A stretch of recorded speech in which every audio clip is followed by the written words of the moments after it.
Hey guys, welcome to my YouTube channel. Come Vibe with Stacy. So today I'll be cooking curry dal, curry chicken, and white rice. So here we have the split peas getting ready to pressure. So after this has completely pressured, after 15 minutes, depending, yes, 15 minutes, it will be ready to cook. Disclaimer. Again, this was taught to me by my mother-in-law, and I'm just doing the steps, so I may not get everything correct. So here, after 15 minutes of pressuring, this is what it looks like. Guys, you have to make sure that the stove is on medium to low heat. This is a very time-consuming process. You cannot be in a rush to do it. It takes time. This reminds me of when you're cooking cornmeal porridge and you have to take time to cook it. You have to stand over that pot, make sure that it's not lumping, make sure that it's not too thin, add in whatever other ingredients to make sure that it keeps the same consistency throughout.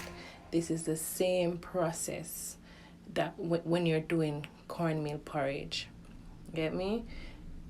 There, the curry, I add the curry in, and I'm making sure that the curry is dissolved in it, because anything you put in it, if it is not mixed out properly, then it will cause a lump.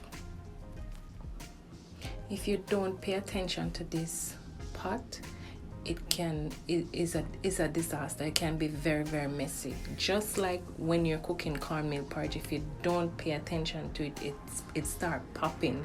This is the same exact thing. If you don't pay attention, if you don't continuously stirring, it will just start popping, messing up the whole place. Yes. So there, I'm making sure that all my seasoning and my spices are properly mixed out. Yes. This is an Indian dish.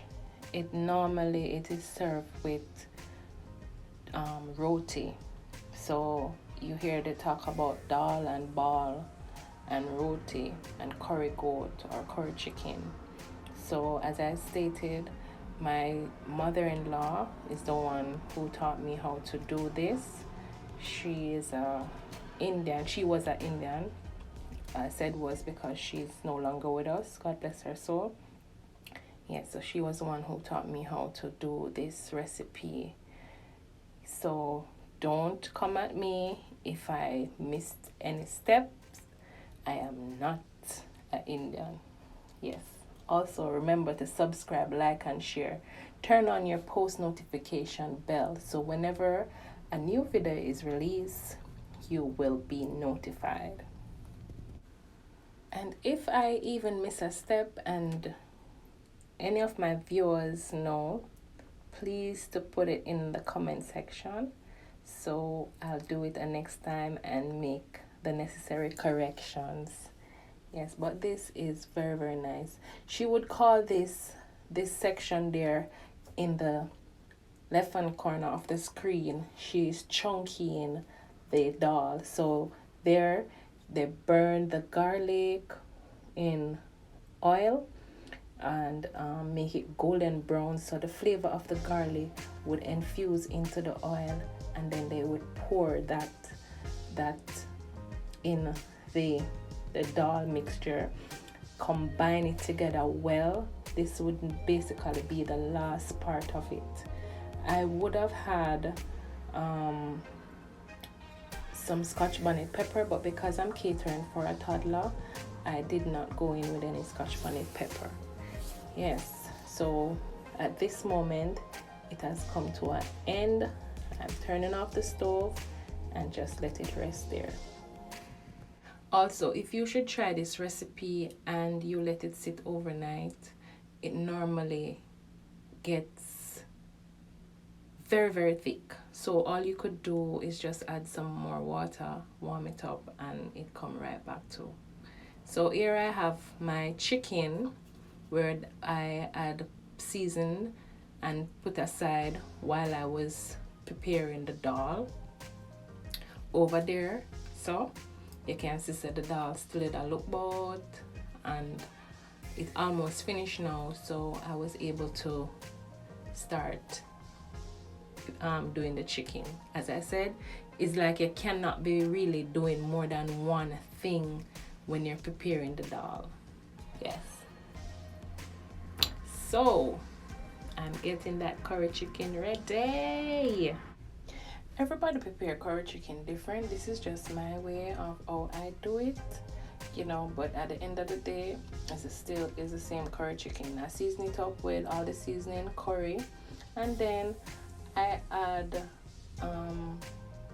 when I start cooking the chicken, I pour a little oil, a small amount of curry, my garlic, pimento seed, sometimes pepper to the oil, saute it, and then I put my chicken in. Yeah, so as I said, everybody might cook it different, but this is the way I cook my curry chicken.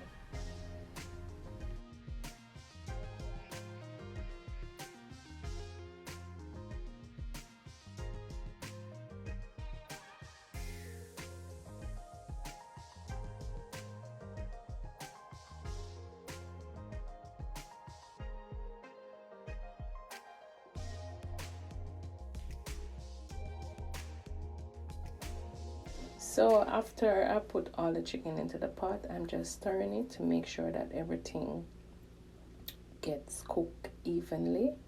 I'm going to cover this for about 15 to 20 minutes to make it cook after that and produce its own water.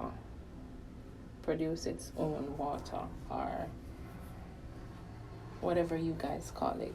But yeah, that would be right there.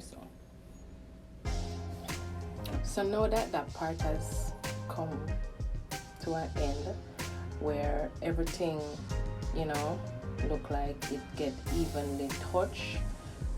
It have a little bit of gravy in there. So what I had done off camera, I had cut up some more vegetables, onion, scallion, thyme, pepper, and a little bit of water.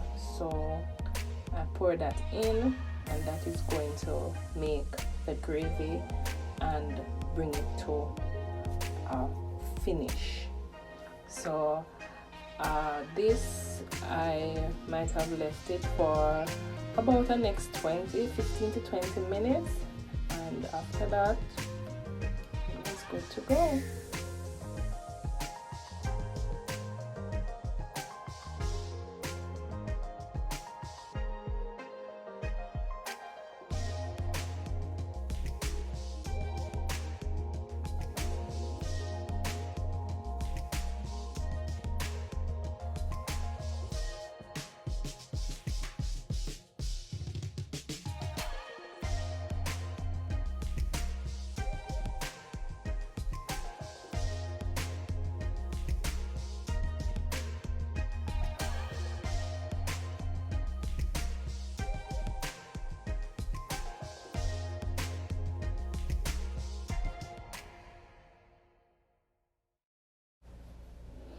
Yeah, so while it started bubbling, I was just checking to make sure that everything was covered, everything was okay, and you know, just making sure that the pot nice.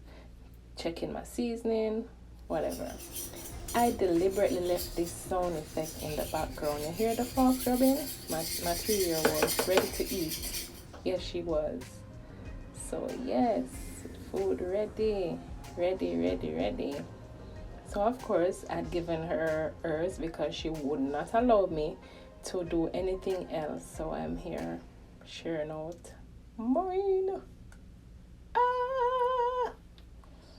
Yes, the plane land, the boat dock, and I was ready to dive in.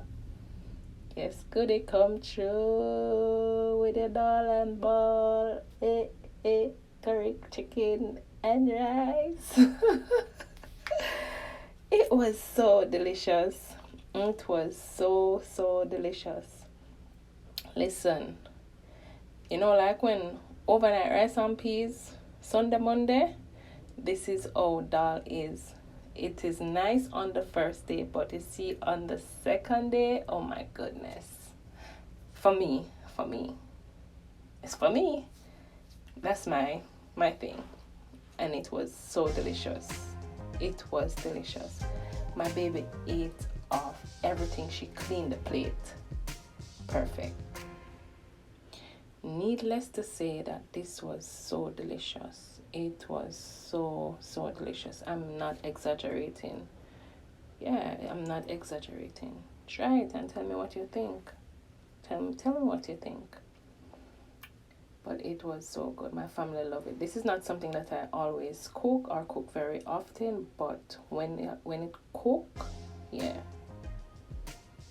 it's requested again.